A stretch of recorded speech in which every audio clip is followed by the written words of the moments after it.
আমাদের মতো হুজুর মানুষ, লেবাসদারি হুজুর, কিছু ভোট পাওয়ার লোভে এই হিন্দুদের মন্দিরে যায় পাহারা দিতেছে। তোমারে কি মন্দির পাহারা দেওয়ার জন্য আল্লাহ বানাইছে? এই মন্দিরে যারা আছে তাদেরকে হেদায়েত করে মুসলমান বানানোর জন্য তোমাকে পাঠাইছে।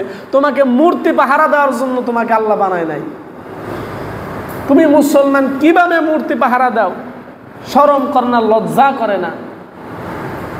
আবার একজন এমপি পদপ্রার্থী মুসলমান, টুপি দাড়ি নিয়ে আলেম দেখলাম, এরকম হিন্দুদের যে মন্ত্র, এই মন্ত্র পড়তেছে আর ব্যাগ বিধর্মীরা উলু উলু দিতেছে। কিভাবে সম্ভব এগুলা?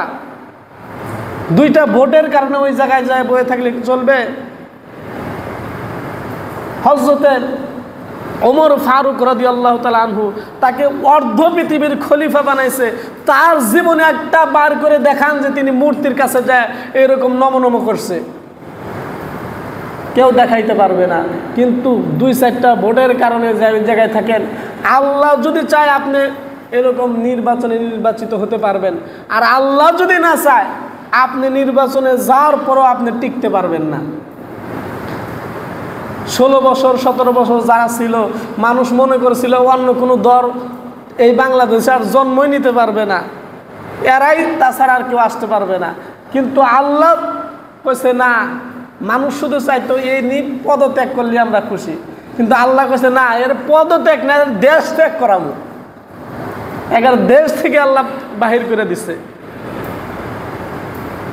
তাহলে আপনি আমি মন্দিরে যতই যাই, যদি আল্লাহ না চায়, যদি তাদের কাছ থেকে আমরা ভোট নিয়ে যদি নির্বাচনের এমপি মন্ত্রী হতেও পারি, তারপরেও ক্ষমতা ধরে রাখা সম্ভব হবে না যদি আল্লাহ না চায়। এই জন্য এই কাজ যারা করেন মুসলমান ভাই, আপনি তওবা করেন, ফিরে আসেন, আল্লাহর কাছে তওবা করেন যে আল্লাহ যা করছি, ভুল করছে, আজ জীবনে কাজ করব না, আল্লাহ আপনারা মাফ করে দিবেন। আর যদি এইরকম ভিতরে যদি এরকম মুনাফিকি থাকে যে না আমি মুসলমানদের সাথেও থাকবো, হিন্দুদের সাথেও থাকবো, একটা মুসলমান মসজিদে এক পাও, মসজিদের বাহিরে এক পাও, তারা কেউ বলবে না পুরোপুরি মসজিদের ভিতরে আছে, আবার কেউ বলবেও না তিনি পুরোপুরি মসজিদের বাহিরে। যদি এইরকম অবস্থান করেন তাহলে আপনি ইসলামের ভিতরে পুরোপুরি ঢুকতে পারবেন না। আল্লাহ রাব্বুল আলামিন বলছে তোমাকে উদখুলু ফিস সিলমি কাফা, পুরোপুরি ইসলামের ভিতরে প্রবেশ করতে হবে, ইসলামের বাইরে থাকলে কোনোভাবেই চলবে না।